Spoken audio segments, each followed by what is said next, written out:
gente de Deus, estamos iniciando mais um episódio do Blackcast. Hoje é um Blackcast teológico, então hoje é conteúdo mesmo de espiritualidade cristã de forma criativa e contemporânea para chegar no seu lar. Estou com o Rafa aqui, valeu.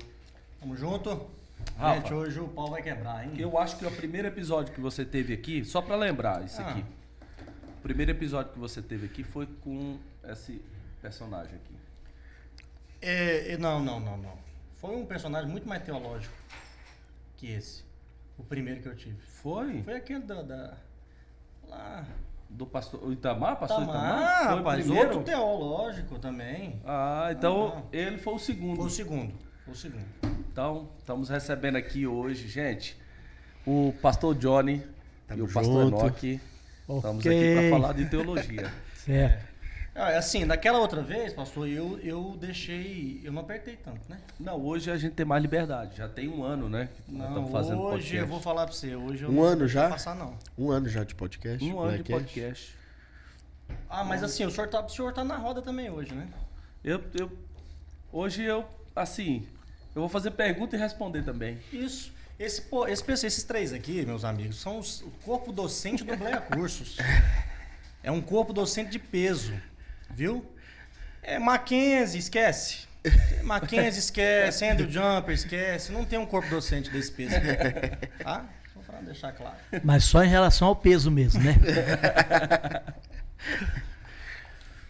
Pastor Enoque, só para deixar aqui, o senhor estudou aonde? Fala pra gente aí. Bom, eu estudei no Instituto Bíblico das Assembleias de Deus em Pindamonhangaba, a primeira instituição de ensino teológico do segmento assembleano, fundada no Brasil em 1956, se não estou enganado, por iniciativa de uma organização missionária americana, ligada à Convenção das Assembleias de Deus americana, chamada Speed the Light, levando a luz, né?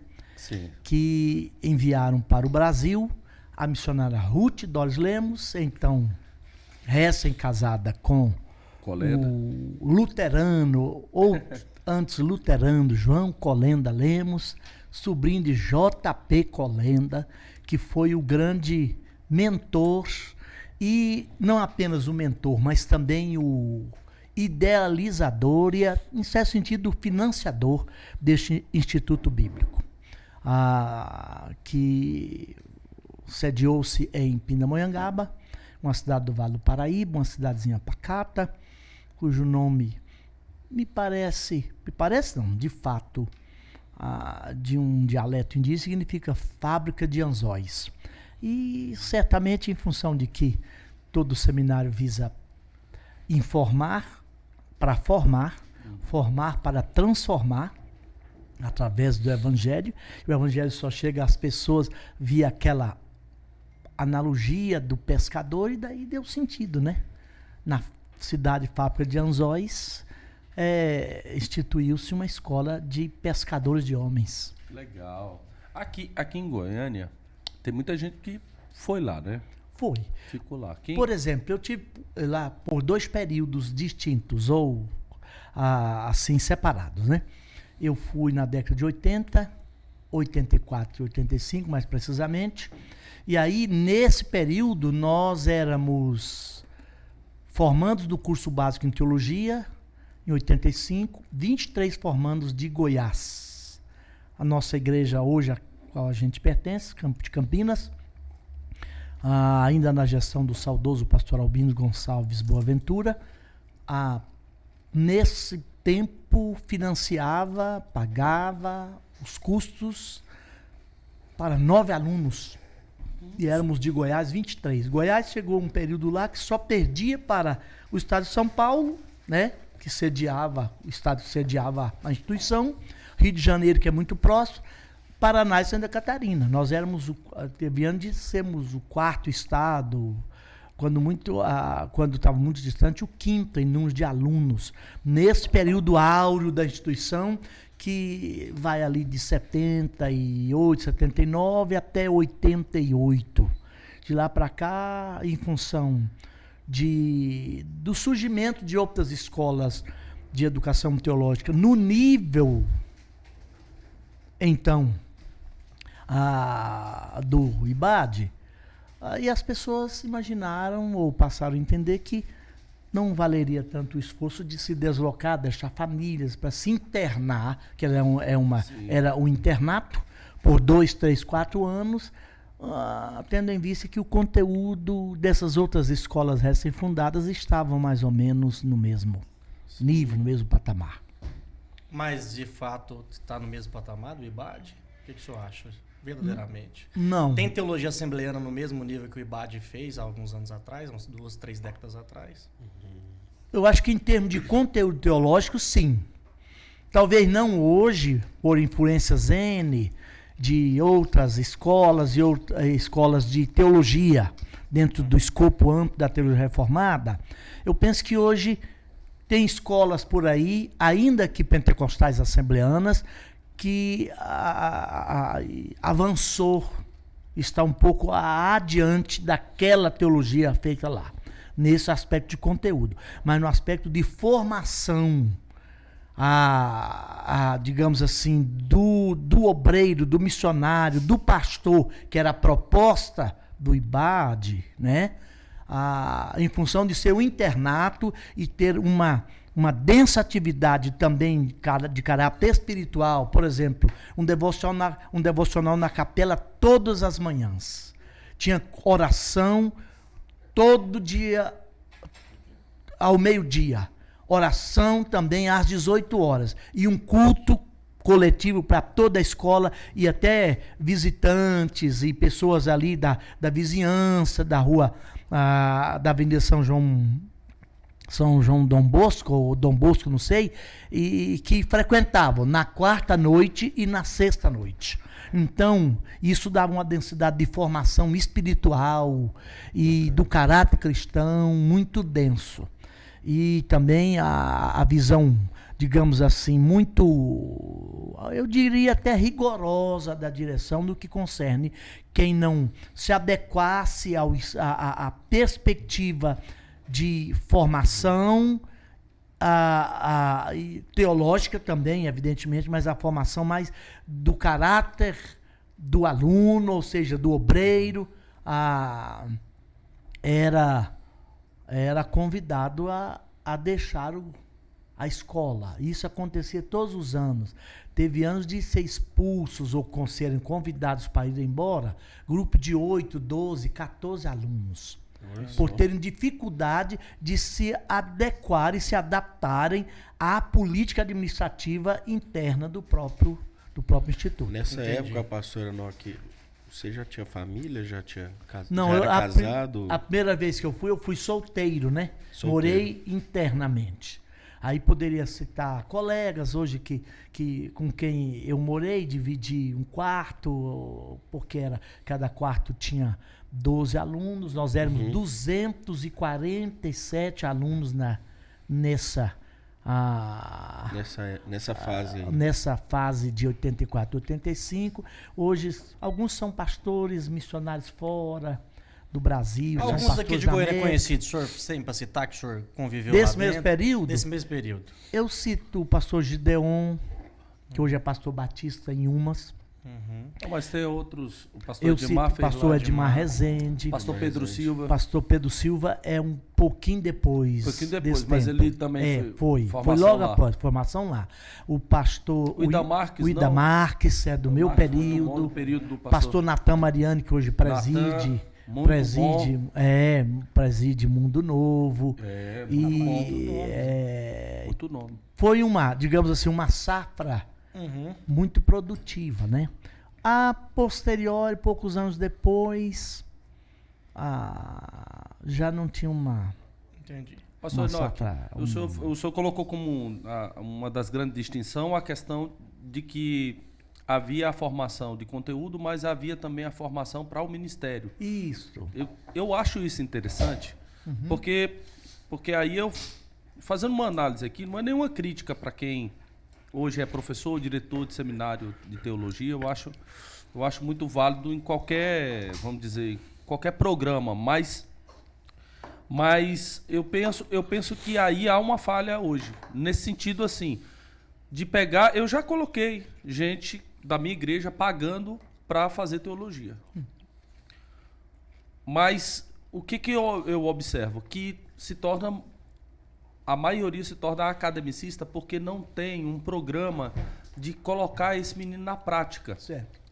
Vamos dizer, vamos falar, nos últimos 4 períodos, ou os últimos 2 períodos, ele com um tutor, transformar o pastor dele também envolvido com ele no seminário. Então ele tem inúmeros conteúdos, ele aprende muito, mas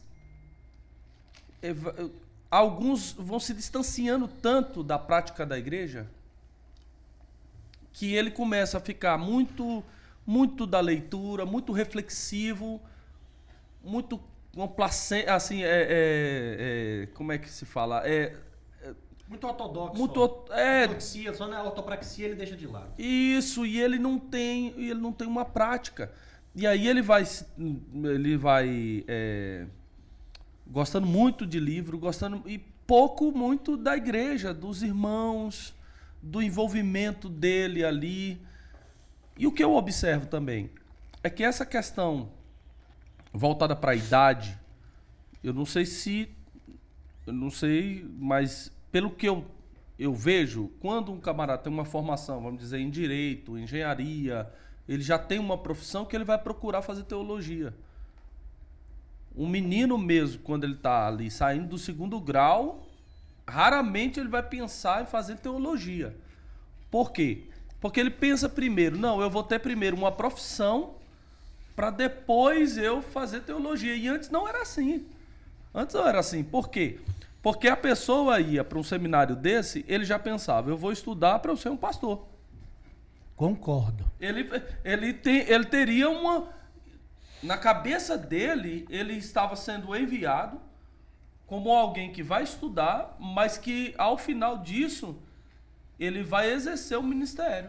Eu penso que essa era uma premissa fundamental do IBAD, naquilo que a gente conviveu lá, e depois, ao longo dos anos, acabei ficando por lá como um dos monitores lá, ajudando o pastor Colenda por 10 anos, e a gente tinha mais a oportunidade de conversar mais pessoalmente com o pastor Colenda, pastor Mark Jonathan Lemos, que se tornou substituto dele. Então essa questão da formação cristã, assim, do caráter cristão, era uma premissa básica.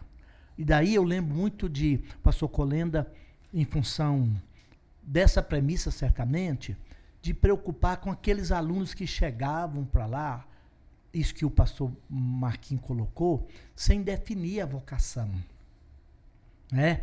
E ele dizia, o IBAD não existe para discipular crentes. O IBAD, como instituição de ensino teológico, está aqui para passar um conteúdo teológico para pessoas que já, presumivelmente, já está enraizado no embasamento da fé, fora devidamente discipulado, e quem endossou a matrícula dele aqui, o enviou para cá, já tem consciência dessa vocação, deste chamamento dele para a obra de Deus. E aí, até talvez por ser uma escola que foi fundada, financiada pela Assembleia de Deus Americana, e os americanos são muito pragmatistas, né? Pragmatistas. Contudo, essa questão de que o aluno ou o candidato vai buscar a teologização, quando ele não está consciente dessa vocação e chamado, e acaba tornando-se, como o senhor colocou aí, muito academicista, sai com a cabeça grande, cheia de conhecimento e saberes, consegue lucubrar bem sobre as teorias e correntes teológicas, mas isso não aqueceu o coração. Aquela coisa que a gente já ouviu muitos falarem por aí. Muita luz na mente, pouco paixão na alma, pouco fogo no coração. Mas isso também, a gente precisa analisar isso do ponto da perspectiva da própria denominação.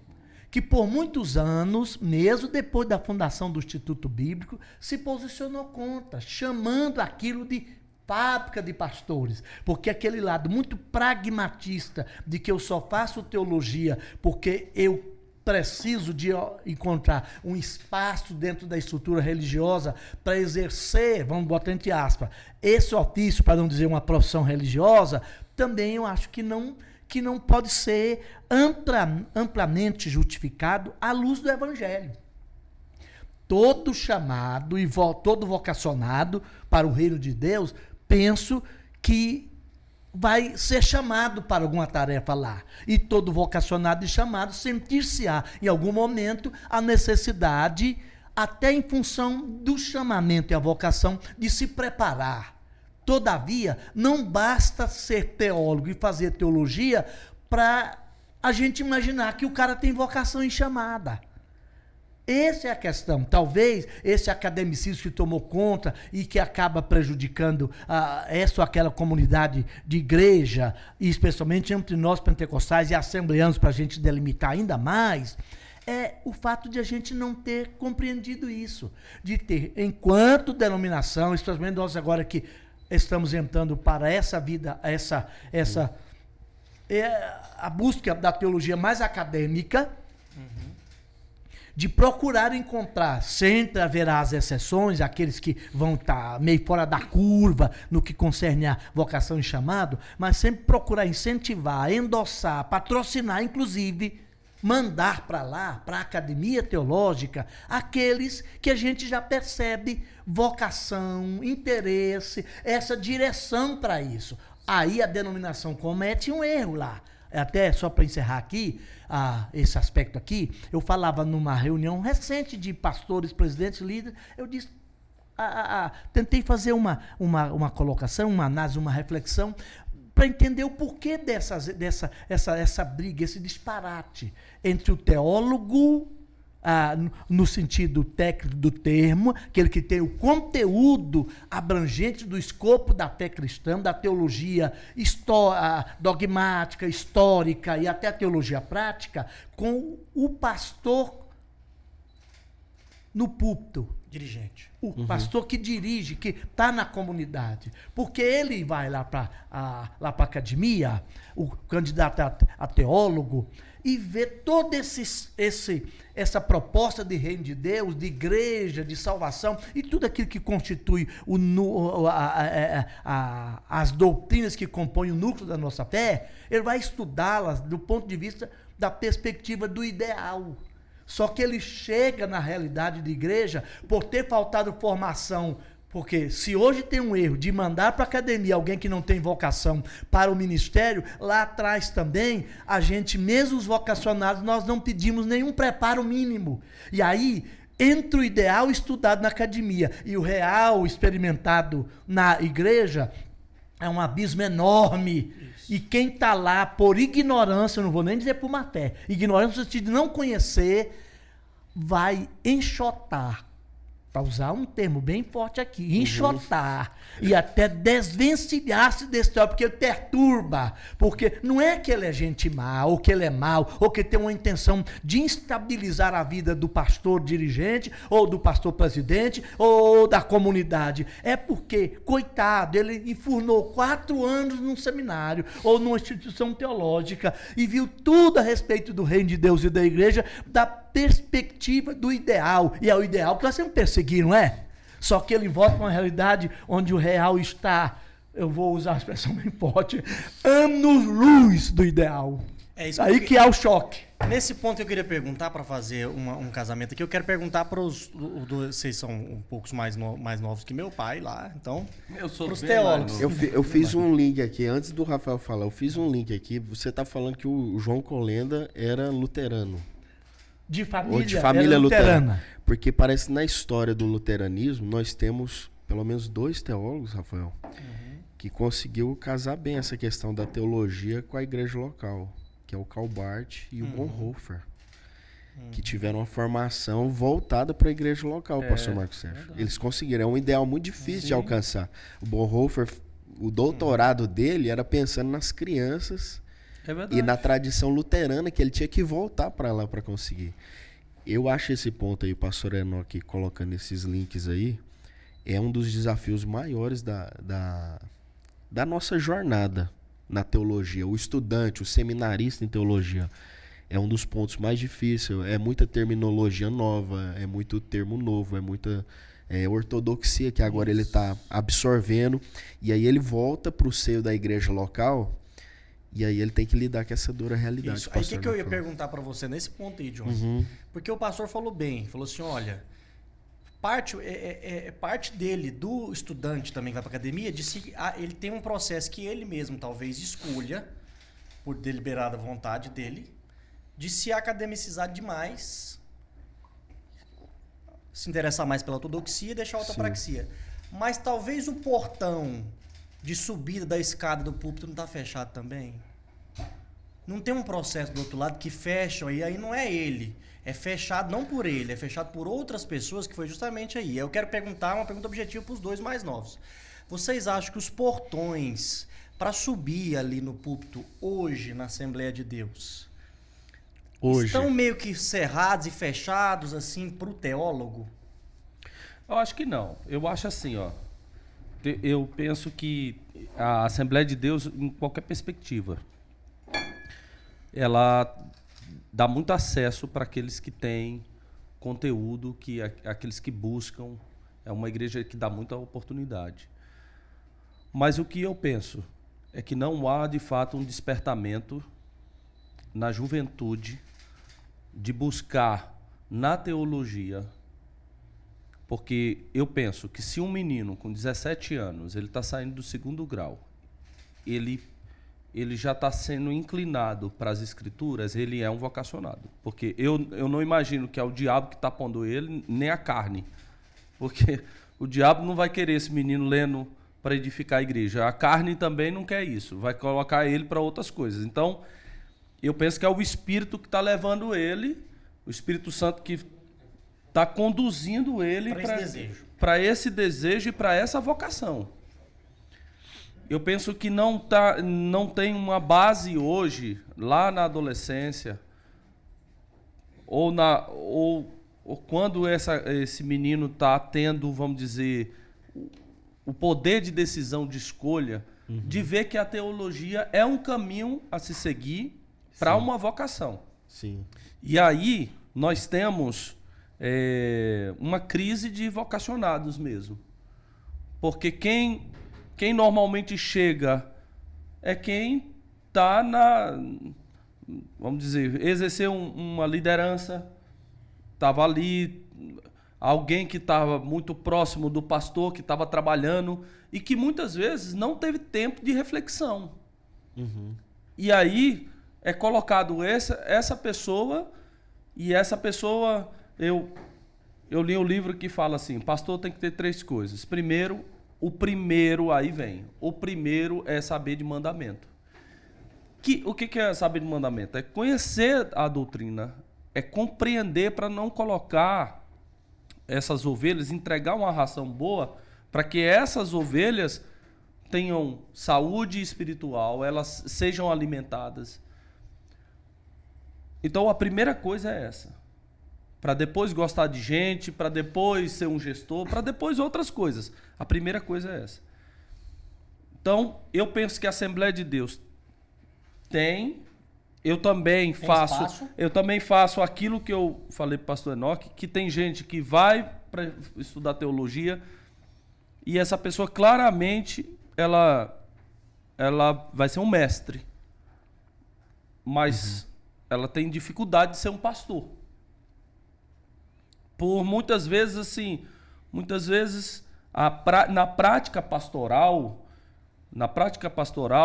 alguns temas são para academia mesmo, existe uma diferença muito grande. Mas como é que esse resgate daquele desejo de fazer teologia? Eu acho que parte primeiro de entender de que quem faz teologia, esse menino deve ter alguém pastoral do lado dele. Sim, isso é importante. Eu penso assim. Entendi. E De você? ter um pastor que ele tá Que junto desse. acompanhe. Isso, como um tutor, inserindo, inclusive, aos poucos, ele em funções que são funções importantes para que daqui a pouco ele exerça o ministério. Entendi. E você, John, o que você acha disso? eu- Você acha que tem. É mais. É o indivíduo que está se escolhendo um caminho ou ele percebe no sistema, não estão deixando espaço para mim aqui, eu vou ter que ficar recluso aqui na academia mesmo, porque aqui eu não vou conseguir muita. Tem aquele livro do Rick Nanhas, que é um pastor peruano, né? Da Assembleia de Deus. E realmente eu acho que é uma coisa difícil na história do movimento mais amplo, do pentecostalismo, lidar com essa jornada para a teologia acadêmica e o retorno para a igreja local. Particularmente para mim, foi uma jornada muito difícil também. Porque eu tinha 17 anos, eu comecei na faculdade de teologia com 17 anos. E praticamente muitos colegas já tinham outras formações, então a teologia era uma segunda via para eles. Para mim era a primeira via, foi uma escolha integral que eu fiz pela teologia. Na época foi muito difícil para mim fazer essa escolha. Inclusive quando as pessoas tinha aquela pergunta, né, sobre o que você está formando, o que você está estudando. Aí eu falava falava que estava estudando teologia. Para eles isso não era um curso, né? Não era. E qual que ia ser o meu lugar ali? Não, eu não tô falando de hobby, não. Eu tô falando de trabalho. O que você tá pensando de formar? A pessoa falava assim, né? Não, não tô falando do seu hobby, não Isso. teologia, não tô falando do seu hobby, não. Eu tô falando o que você tá escolhendo de profissão pra mim. Isso é muito complexo isso, Rafael, né? Tinha pessoas que perguntavam realmente nesse sentido, o que você realmente vai estudar para ser, né? Então a teologia era a primeira via para mim. E aí eu tive um grande mentor, foi meu pai, o pastor Johnny Silva, o pastor não conhece ele. Sofreu junto porque teve vezes que ele não me entendia, né? Não entendia os dilemas pessoais que eu estava passando, né? Na minha adolescência para a juventude, eu passei por um dilema na crise de fé, porque eu flertei muito com o agnosticismo. Eu flertei bastante com a ideia do agnosticismo. Não me tornei agnóstico, não me tornei nada disso, mas eu passei por esse dilema. Talvez o São João da Cruz chamaria de a noite escura da alma, né, pastor? Exatamente. Todos nós passamos por uma noite escura, né? Exato. E eu passei por essa noite escura da alma, né? Até que eu tive realmente, então, um encontro com o evangelho, né? E para mim a teologia era a primeira via. Eu senti então dificuldade em toda essa jornada. O pastor Marcos Sérgio falando de um mentor, né, pastor Marcos Sérgio? Isso é a coisa mais importante para um seminarista, um estudante de teologia. É a mentoria piedosa. E é abrir os olhos dele, eu penso, né, para a beleza dos relacionamentos humanos. O pastor Marcos Sérgio é muito característico, ele sempre tem esse negócio de gente de Deus, né? E ele fala muito, eu observo muito, o pastor Marcos Sérgio, né? Fala sobre amar pessoas, se relacionar com pessoas, gostar de gente. Isso é algo que precisa florescer no coração do seminarista, eu penso. E o pastor Enoque, o senhor que tem um pouco mais de tempo na caminhada aí da teologia. Sou velho mesmo. O senhor falou que foi para o seminário na década de 80. Naquela época, eu imagino, e assim como eu tenho uns 33 anos que eu conheço ele, eu já ouvi algumas histórias ali que, para quem não sabe, gente, o pastor Enoque é do interior de Goiás, e eu também nasci lá, na mesma cidade. Cidade chamada Piranhas, ele é piranhense. Eu passei lá um tempo atrás, tirei uma foto, mandei pra ele. Não, Tô aqui passando na lá porta da sua cidade. é a cidade assim mais quente do estado. Lá, eu falar pra você, na sombra dá 45 graus. As muriçocas do tamanho de um frango, assim, ó. Eles vêm voando. Você acha que é helicóptero em cima da casa, ó, que está chegando. Mas é o seguinte, o pastor Enoque, eu já ouvi a história dele, que já teve lá em Piranhas, quando o senhor despontou e queria mesmo fazer o seminário, teve algumas, inclusive de gente dentro da igreja, líderes da igreja, falaram, não, teologia, esse negócio não está com nada não. O senhor acha que esse discurso de teologia é um negócio assim, que não é tão necessário para a prática cotidiana da igreja pentecostal? Esse discurso, esse preconceito com o teólogo, ele deu uma minada ou ele permanece da mesma forma? Ele avançou hoje para o teólogo? Não, já melhorou muito em termos, até em função. E aí, como teólogo, ou teologando, deixa eu me colocar assim, isso me reporta às escrituras, a algum texto da Bíblia. Porque a igreja, como modelo original, preconizado, idealizado lá no Evangelho e no Novo Testamento, especialmente a partir das cartas de Paulo, é o ideal. Só que essa igreja se faz apresentada ou apresentar nas comunidades humanas, das organizações humanas. E aí a gente já enfrenta um paradoxo. Que a gente está...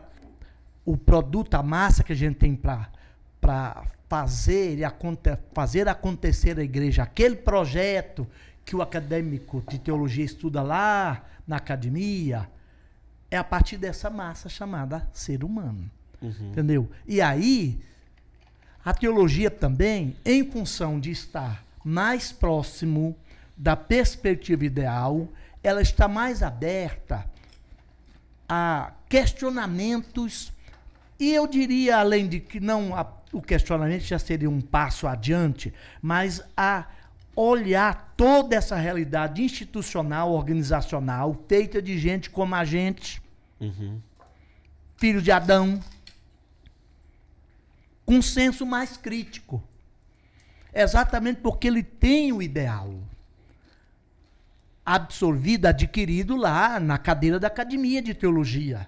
Só que ele volta à realidade aí de Assembleia de Deus, de movimento ou da organização religiosa, vamos dizer assim, para não identificar nenhuma denominação aqui, que está distante disso.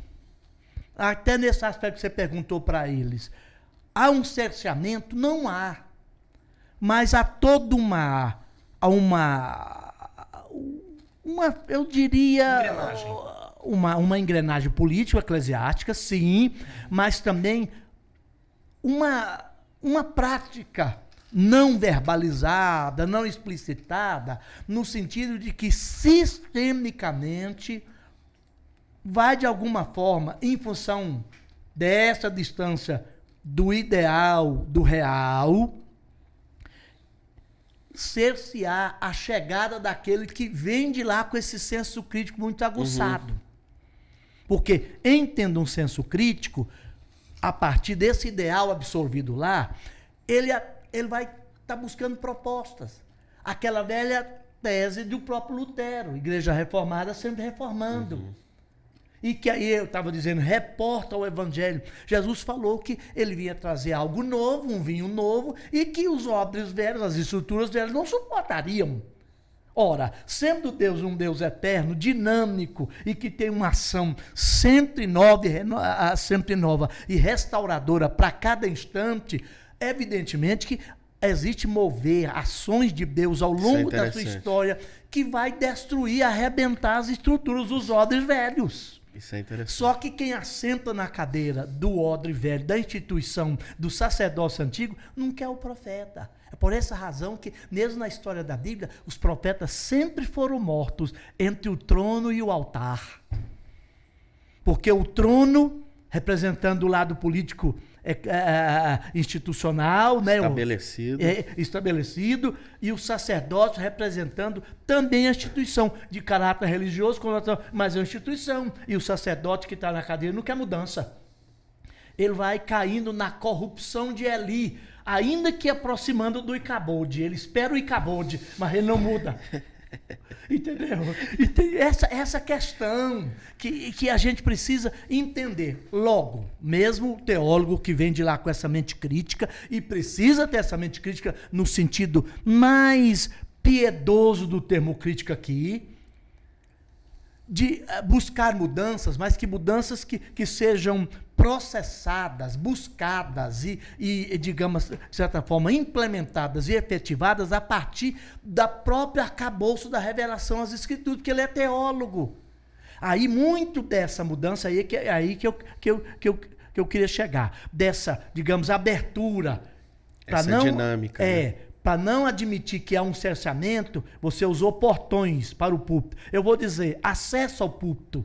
Ainda tem, não verbalizada, mas um certo acordo por causa dos vícios estruturais da política eclesiástica institucional. Que está, honestamente, como teólogo, eu sou pastor auxiliar, preciso afirmar, para ser honesto comigo mesmo e com a minha visão teológica, e até penso com as escrituras, está distante do ideal. Virou mais ou menos assim, vou polemizar um pouquinho, Cosa Nostra. Cosa Nostra. E aí, se é Cosa Nostra, todos os que têm uma mentalidade, ou essa visão de senso crítico, e que sabe distinguir, a tolerar piedosamente a estrutura organizacional que a igreja ideal precisa dela, mas sempre olhando-a como meio e não como fim em si mesmo, vai sofrer cerceamento. Porque quem está na cadeira do sacerdote, para usar a figura, a analogia que eu fiz aqui, ou da monarquia, não quer mudança. Só que Deus manda o profeta e, como Jeremias falou, não, vai zerar tudo. Não fiqueis aí fiado, dizendo, templo do Senhor, templo do Senhor, eu vou mandar a Babilônia aqui e vai zerar tudo. Só que quem está lá não quer. Porque ele confundiu a igreja projeto ideal, que o academicista ou o acadêmico de teologia absorveu lá na academia, com a estrutura. Tem muita gente hoje pensando que o lado institucional, político, eclesiástico, legítimo e até necessário é a igreja de Jesus e não é. E não pode ser. Então essas mudanças que a gente precisa buscar pela reflexão a partir do conteúdo, precisam ser provocadas, desencadeadas entre nós pelo estudo das escrituras. Por exemplo, eu vou citar um exemplo bíblico que para mim é quase que uma condição sine qua non, sem a qual não. É a igreja primitiva. Fundada, surgida em Jerusalém, por legítima ação do Espírito Santo, no colégio apostólico, vamos dizer assim, para usar essa coisa, para dar uma condição mais estrutural, uma conotação mais estrutural, mas de repente ela vai avançando dos limites geográficos, sociopolíticos, culturais, étnicos, religiosos do judaísmo para alcançar outras culturas. E aí, pressionados por esse avanço da igreja, lá no mundo greco-romano, na filosofia grega, cultura helênica, o que Paulo e Barnabé conseguem fazer? Consegue mobilizar o colégio apostólico, o lado estrutural, organizacional. Mobilizar o colégio apostólico com todo o corpo de anciãos e, quiçá, até toda a igreja como corpo de Cristo. Porque é aí que é o valor do reino de Deus. É a igreja. E aí eles reúnem para que a mudança que, porventura, fosse ser operacionalizada e efetivada internamente, não resultasse de pressão externa, mas de estudo da palavra. Foi por isso que houve o Atos 15. E aí termina a resolução, a Carta de Jerusalém, vamos chamar assim, porque foi uma carta mesmo. Depois daquela resolução, nomear alguém para ler a carta. É um concílio aquilo ali, até um concílio. Né? Mas teve a carta do concílio, a Carta de Jerusalém, a resolução. Pareceu bem ao Espírito Santo e a nós. Olha a ordem. Porque, se não parecer bem, primeiramente, como o pastor Marco colocou muito bem aqui, primeiro, ao Espírito Santo, para depois a nós como instituição organizacional, a gente não pode processar a mudança, porque se ela acontecer, será resultando de pressão lá de fora, de gente que não tem evangelho, que não tem teologia, que não tem noção do projeto. E aí eu observo que, conquanto houve uma melhora, como o pastor Marquinhos falou, e você também, na sua indagação, no seu questionamento, você colocou muito bem, que houve uma melhoria, graças a Deus, mas eu ainda temo, como teólogo, estudante da Bíblia, de que essas mudanças não resultam desse aprofundamento, porque institucionalmente, organizacionalmente falando, na estrutura política eclesiástica, conforme a gente percebe aí na visão empírica da coisa, não tem interesse. Ainda que convenientemente pragmatisticamente tem processado mudanças por pressão que vem de lá e não por mudanças provocadas pelo Espírito atuando dentro por reflexão das Escrituras. E eu penso que isso aí é ruim para nós como projeto do reino de Deus. E não sei até onde nós vamos ter que conviver, mesmo os teólogos, esse, como o pastor Marco falou, que desde a sua tenra infância, como Timóteo, desde a tua infância, tu sabes as sagradas letras, que pode fazer-te salvo para a salvação que é em Cristo Jesus. Desde que começa muito cedo, terão que, para usar um adjetivo, que até transforme em advérbio aqui, terão que piedosamente conviver com essa beligerância entre o ideal percebido lá na academia e o real experimentado e vivenciado no chão concreto da vida. Agora, é óbvio que a teologia absorvida, buscada, entendida lá, encharcada dessa piedade que dá-me informação e luz na mente, mas coloca paixão e fogo no meu coração, me faz entender também, se eu entendo teologia, que não é inteligente. Criticar exageradamente o real na tentativa de alcançar o ideal. Eu preciso de ter inteligência de que a estrutura organizacional, institucional, tem seu valor como instrumento. Tem que saber jogar o jogo. Tem que saber jogar institucional, institucional. Recebendo a dinâmica do Espírito como a igreja lá em Atos. Foi muito difícil para eles aquela situação. O senhor citou um exemplo aí de uma dinâmica que é muito difícil de resolver essa questão. Mas é preciso. O teólogo hoje, isso é algo que muitos jovens não sabem como fazer. Eles estão vindo com a ideia do ideal, mas eles ainda não aprenderam, são tenros, né? Isso. Ainda não aprenderam a jogar o jogo institucional. Isso. Porque quem é que mobilizou? Foi o teólogo Paulo aí, ajudado por Barnabé. Só que encontrou uma estrutura, vamos dizer assim, no colégio apostólico que eu iniciei falando, institucional, organizacional, aberta. Porque o mover do Espírito, essa dinâmica do Espírito ainda tinha uma força muito grande, mais do que a força institucional. Hoje, parece primeiro, se é bom para nós, então põe o ciclo de oração, orar, para ver se Deus concorda, se Deus confirma. Eu quero fazer... Parece bem ao Espírito Santo primeiro. Nesse ponto, eu quero fazer para nós, instituição, eu quero capitaliza. Eu quero fazer uma pergunta aqui para iniciar com o pastor Marcos respondendo. Quero fazer uma pergunta aqui que é muito nesse sentido aí, ó. Olha só. Eu acho, e aqui, pastor Marcos, fazendo assim, não vou puxar a sardinha pro seu lado, eu sou sua ovelha, mas eu acho o pastor Marcos um teólogo muito bom de gabinete. O que eu estou dizendo isso? Um teólogo, porque o que eu acho que, fazendo um parênteses, pastor Marcos e pastor Enoque, o que eu acho que balança a estrutura do teólogo? Porque o teólogo, a ortodoxia, tende à padronização. Lógico, ele busca toda logia, vamos dizer assim, todo sufixo pela logia, ele tende a uma padronização, de uma busca pela verdade objetiva que caiba, né, uma máxima que caiba em todos os casos. Só que o gabinete, o aconselhamento pastoral, dá de frente o teólogo, bota o teólogo de frente com a ortopraxia, que cada caso é feita, tem que ser analisada distintamente. Especificamente cada caso. Então eu acho, pastor Marco, um teólogo, um pastor muito bom de gabinete, muito bom de aconselhamento pastoral. E aí eu quero buscar a solução aqui, pedir a solução para vocês, três são teólogos. Iniciar o pastor Marcos respondendo. Eu sei que o pastor Marcos já falou que uma das soluções, e a gente pegou bem, enquanto esse seminarista que está formando teologia, ele ser mentoreado por um pastor, que vai acompanhar o processo. Importante. Mas como sair, pastor Marcos, de uns extremos assim? Aquele teólogo que é recém-formado, chega na igreja, ele já está pronto para apontar tudo. Não, aqui tá errado, aqui não é assim. O preto no branco, ele é preto no branco, não tem discussão. Aqui tá tudo, não, vamos mudar tudo. Que aqui a Bíblia, aqui, deixa eu abrir para você aqui, na página tal. Olha aqui, no versículo tal tá assim, ó.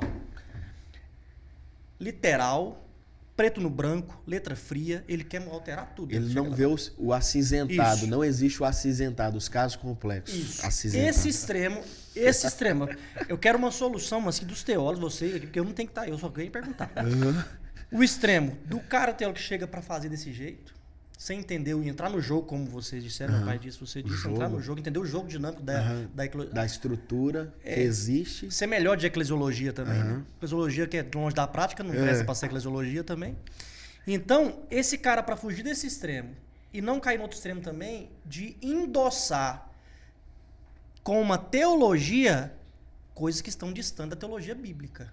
Então, é um extremo. Ele vai ficar apontando tudo à letra fria, ou então ele justifica muita coisa, ele cria uma teologia, com bem entre aspas aqui, uma teologia à parte que não bíblica, mas para endossar falhas do sistema. Então, um extremo. Aqui o teólogo que é usado, cooptado, como Jezabel cooptou vários profetas naquela época. Isso é muito ruim, ele viu, é cooptado. É e o teólogo também que ele sente prazer em ser o eremitão. Ele, não, eu falo só mal. Eu bato aqui, comigo não tem conversa. Eu bato em todo mundo. É dois extremos, não, hein? ninguém senta comigo, não. Aqui, eu falo mal de todo mundo. Aqui não tem. Eu não perdoo. Eu não aliso pra ninguém. Esses extremos. Então, são duas pessoas que não estão fazendo serviço.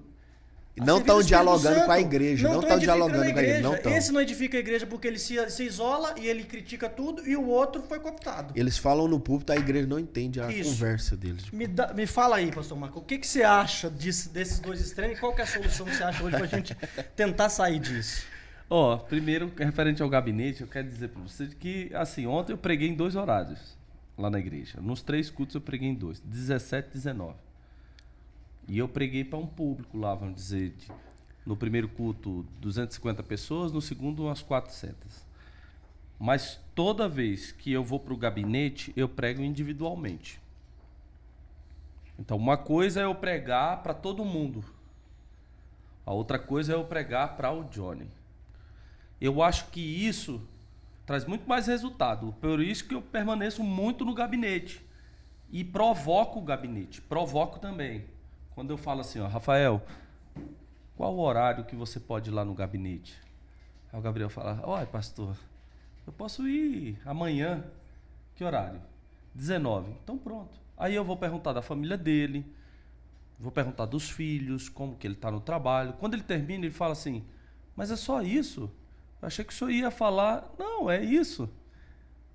Nossa, eu tava no medo. Porque a ideia... Achei que Deus tinha revelado alguma coisa. A ideia do assembleiano é que ele vai para o gabinete para ele ter uma repreensão. Para ele levar uma. Para ele levar uma paulada na cabeça. Mas não é. O gabinete é um espaço do membro para crescimento espiritual, crescimento também na vida dele. E que ele se sinta bem de estar com o pastor ali. Então... Terminou o culto de domingo, eu levei uma família conversou comigo no gabinete. Depois que essa família saiu, entrou uma outra que também conversou e saiu. Então, eu acho, se eu fosse aconselhar um menino hoje, para que, se ele focasse em algumas matérias para ser um bom pastor, eu ia dizer, olha, prefira teologia bíblica do que teologia sistemática. Eu fiz teologia sistemática, gente. Tenho nada contra teologia sistemática. Aqui tem uma turma aí na internet que fica falando mal de teologia sistemática. É muito bom. É muito importante. Muito importante, quero dizer para você. Mas se você é um pastor, prefira teologia bíblica do que teologia sistemática. Se você é um pastor, se dedique mais a isso.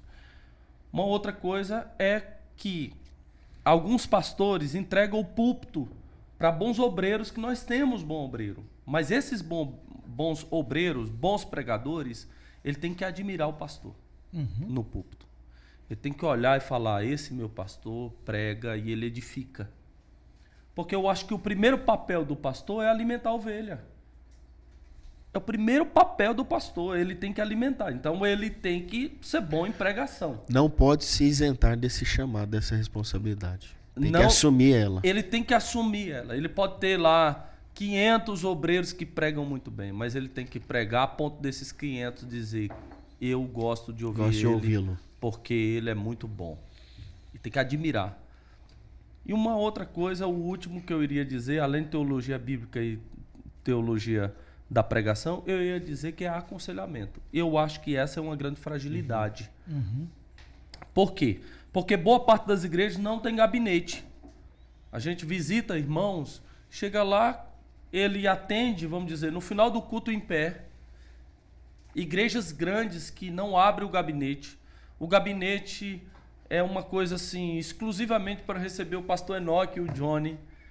Ele não é um gabinete com acesso, frequentado, de porta aberta, de que a pessoa pode entrar e sentar ali e conversar. Então eu penso que o aconselhamento, eu acho que é uma área que precisa dar mesmo atenção. O aconselhamento. Se o pastor souber que ele forma liderança no aconselhamento, de que ele renova vidas ali. Então eu tenho aqui, no campo de Campinas, eu tenho como referência, eu quero até dizer aqui, o meu sogro, que ele é muito bom de gabinete. O pastor Jovelino é muito bom de gabinete. E quem me conhece sabe que eu fico lá de manhã e à tarde na igreja, no gabinete. Semanalmente. A pessoa fala, olha, mas você não vai para o culto? E você não trabalha? Trabalho. Mas eu trabalho de segunda a sexta no gabinete. No culto é um deleite para mim. Eu, de fato, quando eu estou no culto ou eu estou pregando, eu não vejo como uma questão de serviço, mas uma questão de adoração mesmo. Eu vou para o culto, não para ficar fiscalizando quem chegou, quem não chegou, eu vou para o culto para adorar a Deus mesmo. Eu chego ali e eu não fico olhando essas questões mais técnicas. Mas o aconselhamento cristão é uma matéria que todo pastor deveria fazer. Teologia. Nós temos muitos livros de aconselhamento cristão. Tem um livro da editora Fiel de aconselhamento. Tem uma série deles, né? Tem uma série deles. Gente, compre não só o livro das 9 marcas, que é muito bom, branquinho assim, desse tamanho, eu acho que não chega nem em 100 páginas, que para mim, eu tenho quase todos os livros de aconselhamento, mas para mim aquele livro resume, porque é uma mensagem direta e clara, muito bom. E depois você tem um box, que é esse que o John está falando, da editora Fiel também, um box, que ele vai falando sobre como você tratar cada problema assim com minúcias. Então eu penso, é importante a gente resgatar o diálogo individual e a valorização de você ficar um período conversando. Foi aí onde os coach entrou, porque o pastor ele precisa entender mesmo de economia, de política, de saúde. O pastor ele entende de profissões, ele entende. E por que muita gente se isenta do gabinete? Porque essas regiões é região de fragilidade. Eu me lembro de um rapaz falando para mim assim, mas eu ouvi falar que tem um menino que vai vir aqui perguntar para vocês sobre o lapsarianismo. Ele perguntou para mim. Ele falou, o menino é um bobo perguntar um trem desse pro senhor, pastor. Eu falei, não, deixa ele perguntar. Deixa ele perguntar. Eu acho que o pastor... Não impeçais de vir a mim. Eu acho que o pastor tem que estar preparado para receber isso. Ainda ontem eu recebi uma pessoa que foi uma família que congregou comigo no Hilda. E o menino batizou e ele disse que o primeiro Santa Ceia ele iria tomar e eu iria servir a Santa Ceia para ele, o Rafael. E eu recebi ele, eu entreguei a Santa Ceia lá no púlpito, mas eu recebi ele no gabinete. E eu peguei uma Bíblia e eu dei essa Bíblia para ele. E eu vi com os olhos dele que essa atenção de entregar algo lá no gabinete para ele, isso marca as pessoas. Então, é importante ter um púlpito forte? É importante. Mas as pessoas têm que entender um pouco também de relações públicas, de relacionamento, de você não ficar distante, de você ter acesso. Por que a pessoa sabe? Por que você sabe que lá na segunda-feira, se você for 3 da tarde, você vai ser atendido por mim? Porque eu tenho prática de estar lá. O pastor Enoque tem prática de estar lá, vamos dizer, numa segunda-feira de manhã. E toda hora nós chega lá e atrapalha ele, que ele tá lendo e rabiscando lá. Chega lá, Bacana, o pastor Enoque. Marcos. Agora eu vou deixar o pastor Enoque por último nessa, o Johnny aí, solução para isso.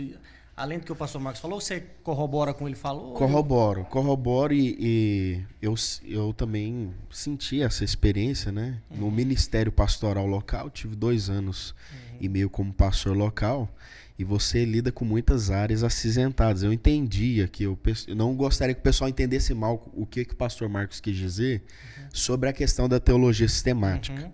Porque no gabinete, pastor Enoque, a gente lida com áreas muito cinzentas que não é do feitio da teologia sistemática lidar com essas áreas. Parece que a teologia sistemática ela harmoniza muito mais, né? Padroniza a ortodoxia, entende como as doutrinas são harmônicas, porque a verdade é harmônica, a verdade é sistemática. Mas no gabinete, essa série da Fiel ela é muito especial porque ela vai lidar com casos extremamente assim aleatórios que você pode encontrar no gabinete, né? Casos sobre depressão, sobre transtornos de personalidade, casos sobre tentativas de suicídio, de vícios, né, de saltos para vícios.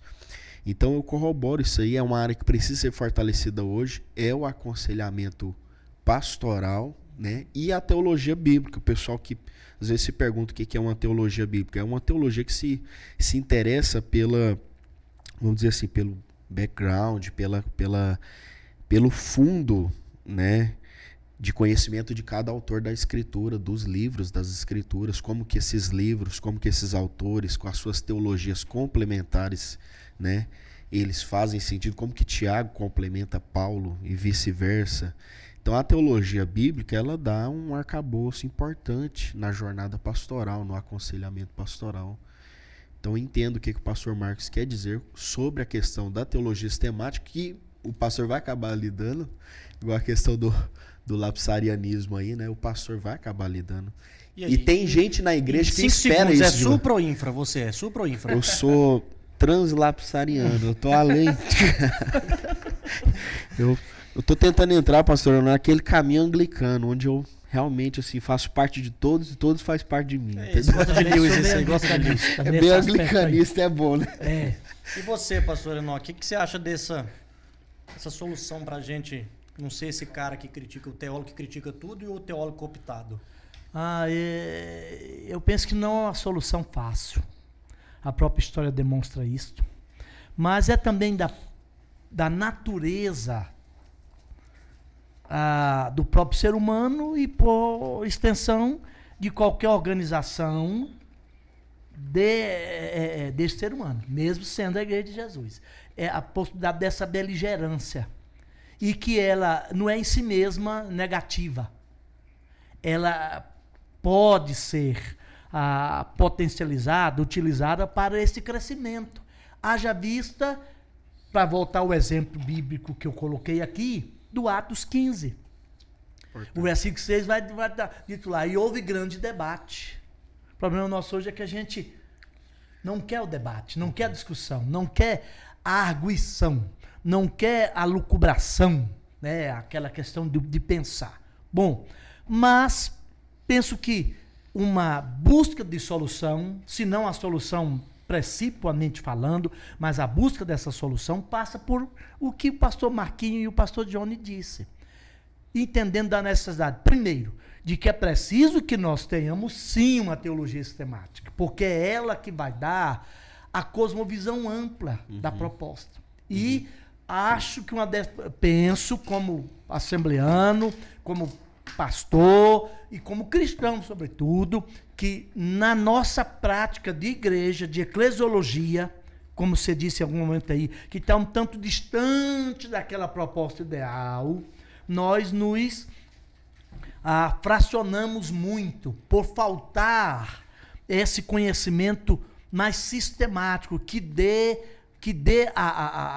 ao teólogo e ao teologando, e mais precisamente, especificamente ao pastor, a condição de ele enxergar que tem partes, ou seja, que tem verdades e situações na ortopraxia, na vida prática da igreja, que vai demandar mais uma ação mais intensa.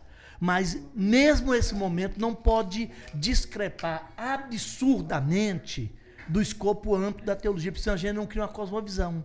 Não seria, porventura, dando asas aqui à minha imaginação, e sei que já exagerando, a razão do porquê, a despeito de termos 2000 anos já de história, que com todo esse arcabouço e elucubração teológica, e pensadores, e filosofia cristã, e história cristã, nós estamos, em termos de perspectiva maior, de cosmovisão de mundo, perdendo a batalha para outras cosmovisões antideus até. Por quê? Porque a gente não foi lá. Agora, evidentemente que mesmo a teologia bíblica, utilizada na tentativa de buscar essa solução, precisa ser, eu vou usar um termo enfático aqui, eminentemente bíblico, porque a meu juízo, a teologia que se preza tem que ser fundamentalmente bíblica. Agora, fundamentalmente bíblica, no sentido que é a partir dela que eu vou fazer meu pensar teológico. Mas é a partir do meu pensar teológico, do meu lucubrar teológico, do meu raciocínio teológico, é que eu vou buscar a teologia prática, a ortopraxia, não é? Agora, sem evitar esses dois extremos, de ver as coisas só em preto e branco, porque talvez seja curioso, pastor Johnny e pastor Marquinho, que a carta onde aparece a palavra multiforme sabedoria de Deus é uma carta da igreja, a carta aos Efésios. Então Deus está dizendo, vocês não podem ter essa visão unicolor, porque a minha igreja é multicolorida, porque a minha sabedoria é multiforme. Sinfônica. Sinfônica. É uma sinfonia. E é o caso, por exemplo, que ele citou muito bem, lembrando Mateus 20, 18 e 20 melhor, onde tiver 2 ou 3, não em mera reunião, 2 ou 3 reunidos em meu nome. O objetivo é que determina a qualidade da reunião, em meu nome. Só que o termo reunido lá é sinfonia, né? No grego é sinfonia. Termo da música. Quando todos estiveram afinados no mesmo diapasão, no mesmo tom, reunidos, porque o tom é o Cristo, então eu garanto a presença. Se vocês reunirem, se não em torno desse projeto que é meu, eu não estou lá não. Vocês podem ter movimento, em meu nome, mas eu não estou presente. Pastor Enoque, é a ortodoxia. Qual que é a priori aí? Só vai entender a pergunta que eu quero fazer. A ortodoxia, a formatação da ortodoxia, que ela tende a padronizar, a ter um padrão, ela espera primeiro para saber como é que a ortopraxia se estabelece para criar a forma, ou é a ortopraxia, que é mais líquida e não tão sólida quanto a ortodoxia, é que se adequa à forma da ortodoxia? Ou é uma dialética constante, dinâmica? Partindo de uma visão de teologia sistemática cristã, incluindo até o ramo católico e também a teologia protestante, reformada, e mesmo a luterana a partir de o anglo-catolicismo, é que a teologia ortodoxa exagerou demais na criação dessa forma e caiu num dogmaticismo estéril. Aí eu penso que eu conciliando ortodoxia com ortopraxia, com teologia no pensamento e paixão na alma e no coração para a vida prática, a teologia sistemática com a teologia bíblica, eu vou sair desse ramo do dogmaticismo estéril, e aí eu estou dizendo, não me interessa uma teologia sem vida, mas uma vida que emana da teologia, mas também não vou ficar cativo de uma ortopraxia ou de uma prática teológica de vida cristã que abra mão da teologia, entendeu? Eu quero uma teologia que ilumina a minha mente, mas que abra caminho e dê força para eu continuar caminhando. E aí, todo dogmaticismo é prejudicial. E eu vejo o seguinte, e aí eu tenho que partir de uma tese que até pode ser colocado tanto dentro da teologia sistemática dogmática, ou dogmaticista, ou na teologia ortopraxística, ou da ortopraxia. Qual é? De que, sendo alguém aberto ao mover do Espírito Santo. Nós estamos estudando muito ultimamente ao mover do Espírito, como fizemos na conferência. Até a minha compreensão do dado revelado, que é, a meu juízo, por ser fundamentalista nesse aspecto, a Bíblia é inspirada, autoritativa, inerrante, suficiente. Tudo que eu preciso para ter toda essa compreensão, eu já tenho nela. Já tenho. Mas a compreensão deste que estuda essa revelação, o dado revelado, não é imutável. Porque essa minha compreensão vem dessa lucubração, ou desses pensamentos, dessas teorizações teológicas, nas suas mais múltiplas diferentes escolas. Só que ela é um construto humano. Quando vier o que é perfeito, o que é imperfeito, Vai né? passar. Né? Aí o que acontece? Então eu não posso, por mais, digamos assim, que tenha sido lá no passado, em algum momento, e seja ainda hoje importante, por exemplo, eu abraçar a teologia como sistemática, como esse escopo geral, com todas as doutrinas e dogmáticas que faz a estrutura arquitetônica da fé cristã, vamos dizer assim, eu não posso colocar esse dogma, essa visão dogmática no mesmo pé das escrituras. Em algum momento o Espírito Santo vai trazer uma iluminação que vai questionar. Aí eu preciso admitir que o odre velho vai se romper.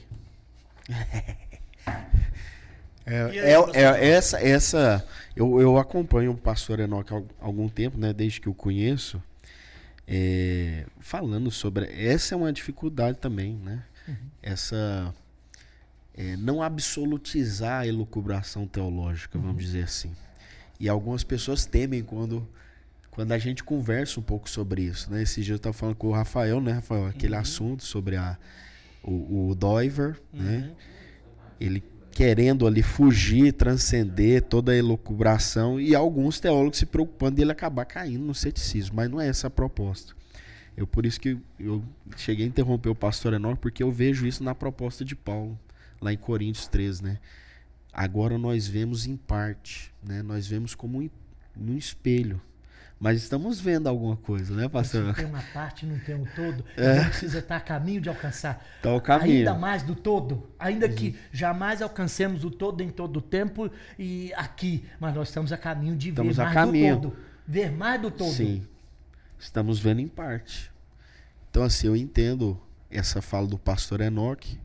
Acho que é uma fala avançada para um estudante de teologia. E é interessante dizer que algo que o pastor Enoque fala não é avançado, né, pastor Marcos? Mas essa proposta é uma proposta avançada. E eu acho que alguns estudantes de teologia demoram um pouco para pegar essa proposta, pastor Enoque. Por isso que a gente está tendo tanta pergunta agora sobre esse assunto. Do estudante de teologia chegando na igreja, né, pastor Marcos? Chegando na igreja, não entendendo. É difícil ele pegar isso. Ele fixa a elucubração como um absoluto da teologia, e ele traz esse absoluto para a congregação local, e ele tenta conversar com a congregação não entende ele não entende a congregação. E eu como pastor, posso dizer para você assim, ó, que eu gostaria de ter um profeta dentro da igreja para denunciar o pecado. Eu gostaria de ter bons evangelistas para encher as minhas cadeiras de membros, de pessoas visitando. Eu gostaria de ter mestres para responder as perguntas mais difíceis, para que o povo não ficasse assim, fosse mais maduro. Eu gostaria de ter mais pastores para abraçar mais, cuidar mais. Eu gostaria de ter mais missionários para enviar. Então, de fato, assim, essa multiforme... Graça. Porque a gente fica sepultando os talentos, né? Porque... não pode mais denunciar o pecado. Como é que não pode? Aí esse profeta que tem aí, como é que ele vai ficar aqui? Ele tem que ficar aqui com a gente, O que eu sinto falta mesmo é isso que está sendo tratado aqui. O que eu sinto falta? Eu sinto falta de mestres. Do diferente, do abrangente. Eu sinto falta. Eu sinto falta de missionários, porque é um sinônimo de sofrimento. Você fala para o irmão da igreja, você vai ser um missionário. Ele fala na minha cara, o Senhor Jesus tem poder, pastor. Porque é um sinônimo assim de que vai passar dificuldade. Mas a esposa... É quase se tornar uma carmelita dos pés descalços. Eu sinto falta. Eu sinto falta dos profetas lá, né? Mas do profeta sábio. Não desses profetas aí da turma do Pix, que vai na internet, entendeu? Que La tem a Prominência. soberba. Essa daí, cara, não dá, né? Mas porque o que eu vejo que institucionalmente existe e há muito é porque a gente dá muita ênfase à pregação. Institucionalmente, o cara é respeitado. Se você está aqui, você está ouvindo, e você é um assembleano, então... Se você for forte em pregação, você é conhecido. Isso é verdade. Porque quem é... o pregador fulano de tal prega muito, aí enche. É uma admiração, assim, uma ultra admiração. Não tenho nada contra isso. Eu acho que essa pessoa que dedicou, que atrai pessoas, ela está cumprindo uma função. Eu acho que nós é que estamos idolatrando determinada função que é ministerial, que é o evangelista, idolatrando e deixando os outros. Então, quando um menino chega e fala para mim, pastor, eu quero ser um mestre, um pastor, isso eu sei que eu tenho que colocar ele para aprender com o outro. Eu nunca coloco um teólogo muito junto com o teólogo. Porque o teólogo ele tem que estar junto ali, andando junto com o missionário para ele dar um norte para o missionário mostrar a dificuldade para ele, o pastor junto com o mestre, né? Tem até um livro, né, do D.A. Carson e o Piper que fala, né, de mestre a pastor, de pastor a mestre. Então, é esse diálogo. Então, é bom cruzar para que todos sentem assim, tipo a gente sentar na mesa e começar a discutir igreja nessas perspectivas. Da multiforme graça, porque de fato essa padronização aí é o sepultamento. E aí o fato também de que o próprio Novo Testamento, para ficar nessa ideia de voltar à originalidade, conforme está definido lá, idealizado, preconizado pelo Senhor da igreja, é que ele deu, através do Espírito Santo, dotou a igreja de dons múltiplos, de variedade de dons e variedade de serviços, sem prejuízo da unidade da igreja, enquanto projeto, enquanto ideia e bandeira maior, como projeto maior, mas ela deveria ter aprendido ao longo desse tempo se expressar via essa multiplicidade, essa multiformidade, essa multicolorida graça, entendeu? Até porque os dons do Espírito são ministrados na diversidade para atingir uma unidade. Uma unidade que não anula a diversidade e nem uma diversidade que... ou seja, nem uma unidade que anula a diversidade, nem a diversidade que anula a unidade. Isso reflete a própria Trindade. Isso é maravilhoso. E a igreja precisa disso. Pastor Enoque, eu vou iniciar essa semana não, que eu vou estar viajando. Mas próxima semana o Gabriel está aqui, eu vou começar falando sobre aconselhamento lá no Black Curso. Ele falou aqui algo muito importante. Você que está me vendo aqui, eu vou dar lá mais ou menos umas 30 aulas. Eu acho que não tem curso de 30 aulas. Pelo menos aí a introdução ao aconselhamento, como você ter um aconselhamento que seja efetivo. Acho que eu vou dar umas 15 aulas aí para você. De 20 a 30 minutos, que eu acho que é uma matéria muito importante mesmo. Muito importante.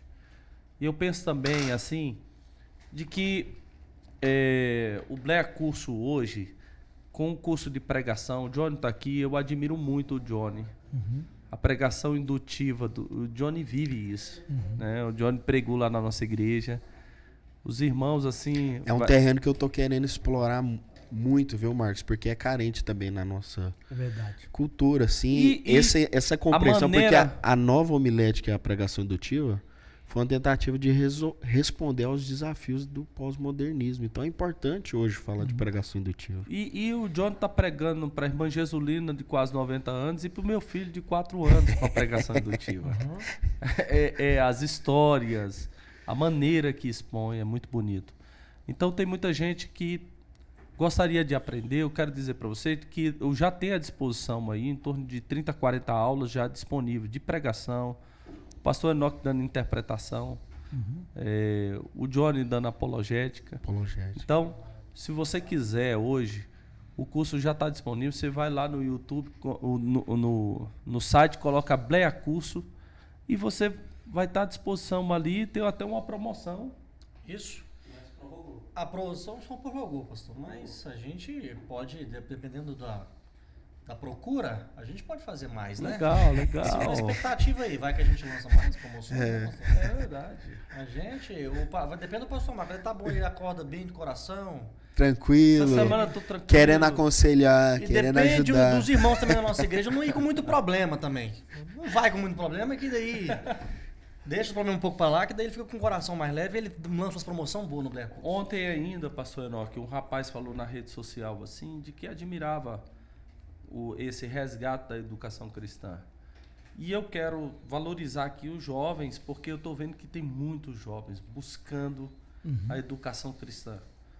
E estudando mesmo, buscando, vendo onde faz o melhor curso, onde cresce, quais os livros que vão ler. Então, eu acho muito bacana isso, muito importante. Então, é o resgate mesmo, Assembleia de Deus na educação cristã. E eu penso que Deus está despertando em todas as idades. Eu penso que até na minha... Eu não sei se eu consegui atingir, mas porque foi bem elementar de tratar da geografia bíblica como recurso e subsídio colocado ao estudante e intérprete da Bíblia para compreendê-la, no sentido de localizar o texto no espaço e no tempo. Porque tem a ver com o que nós dissemos aqui.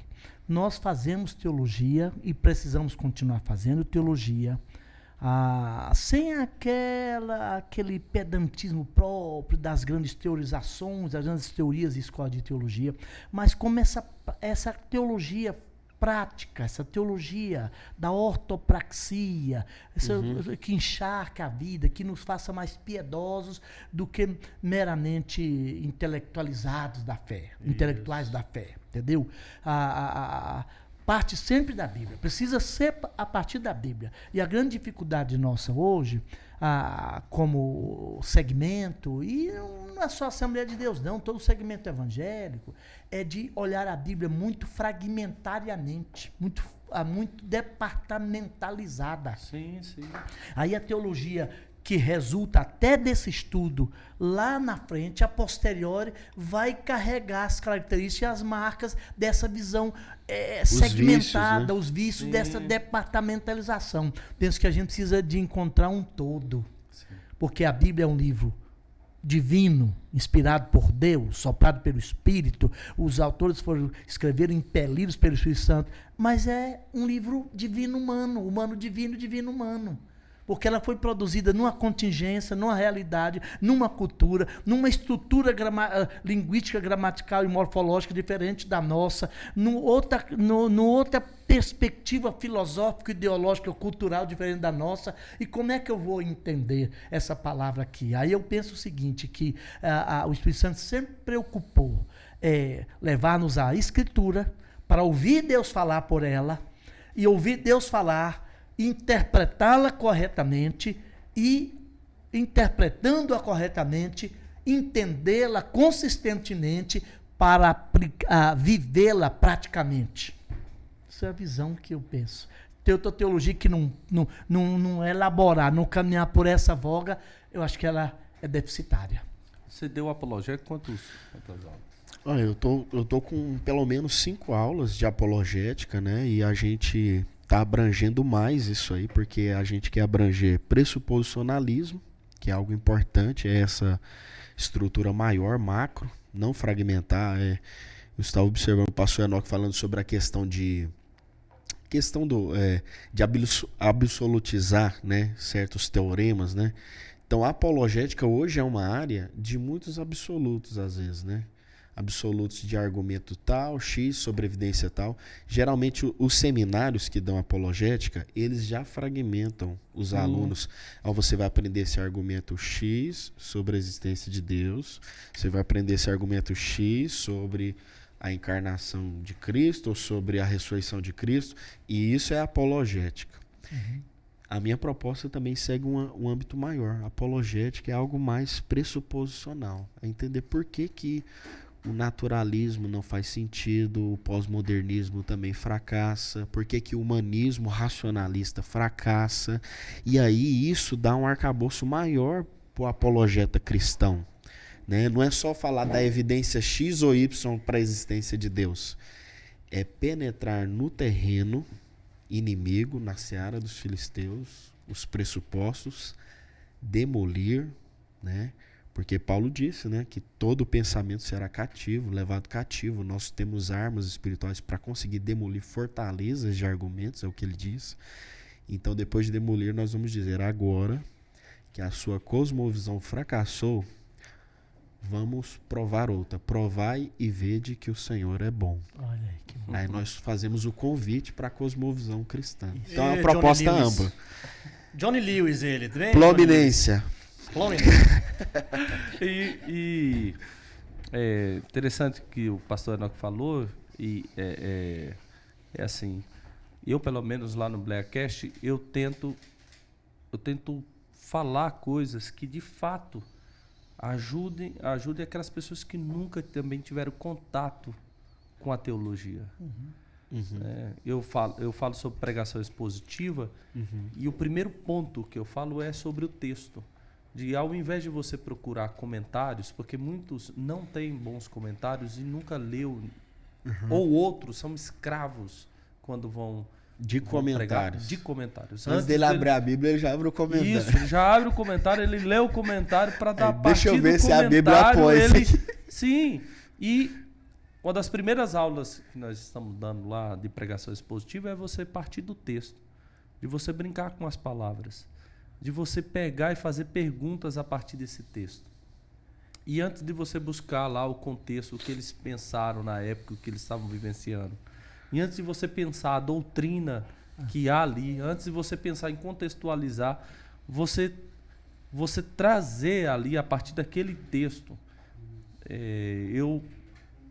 Com essas aulas, você lendo o texto, você já vai tirar o seu esboço. O texto primeiro. A partir do texto. Então, importante. É importante isso. É importante, porque tem gente que tem dificuldade mesmo.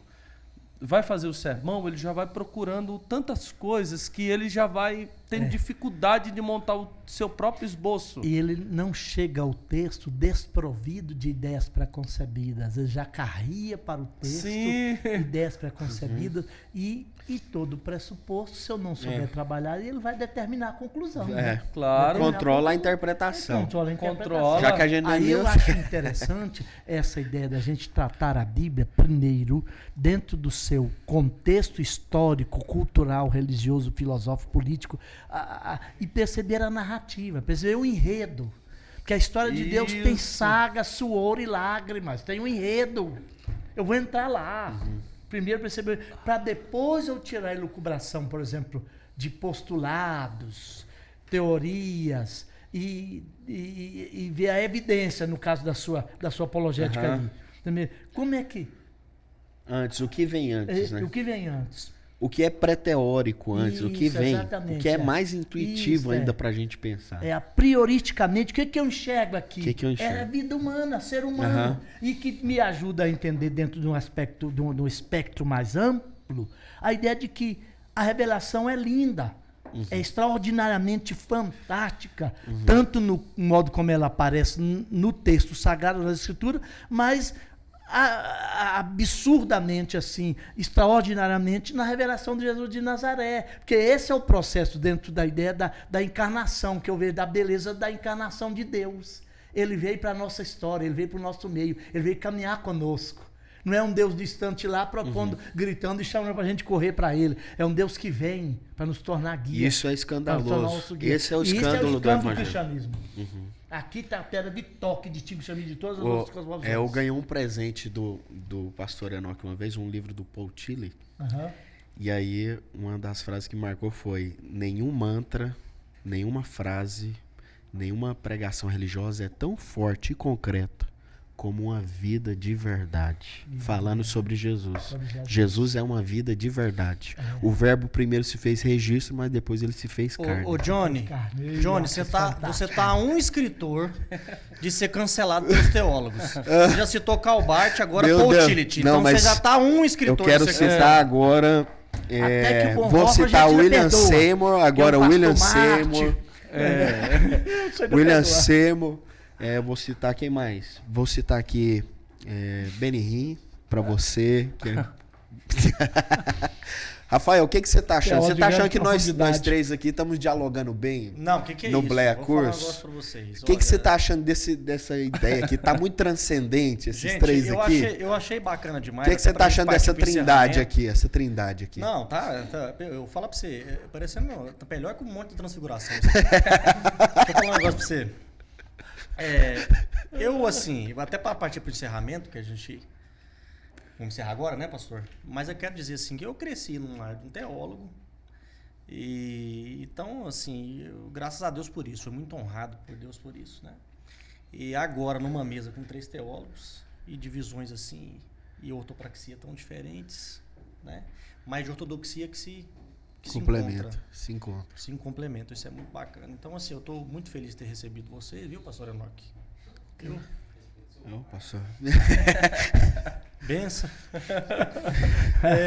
Você fez pinda também, Rafael? Não, vou falar. O quê? Você fez Eu pinda? fiz pinda com 8 meses de idade. Já eu tava tava na pinda já. Correndo lá na grama, lá em praça. Se não, Não. se não estudasse, ó. Eu já tava em Pinda nele mangava também, pinda se não nele.